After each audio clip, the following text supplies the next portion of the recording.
Ketevan Gorgistani, who is in Moscow.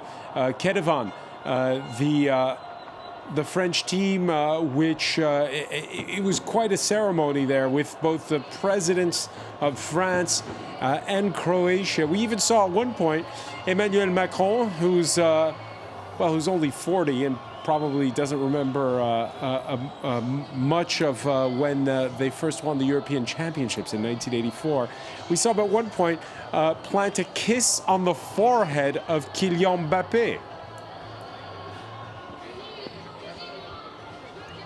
Yes, that was one of the images of that ceremony. That was absolutely incredible. I mean, he really kissed him on the head like if he was his son. It really showed this relationship of the French president, who is of course a big football fan. He's a Marseille fan, but he was there and he had promised before the competition back at Clairefontaine when the French were training.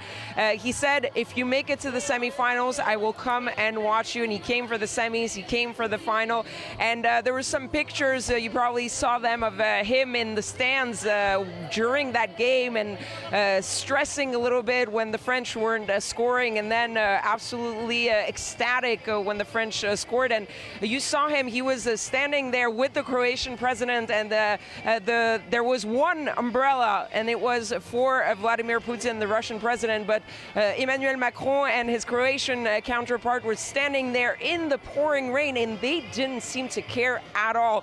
All they wanted was to hug their players, and it really was a beautiful image for this final, a beautiful way to end this. And then of course we saw those players jumping into the drenched pitch with that World Cup, with the French flags.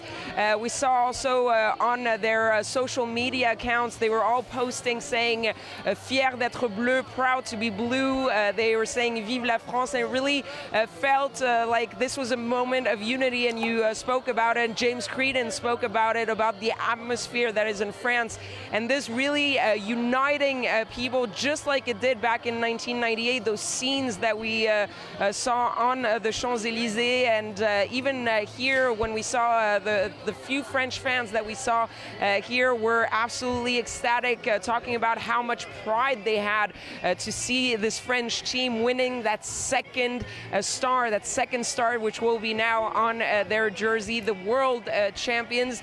And of course, if you look back at before the competition, I'm pretty sure that a lot of those fans didn't really expect the French team to make it to the final, let alone to win it. So it just makes this win much more impressive, and even makes the fans even more happy.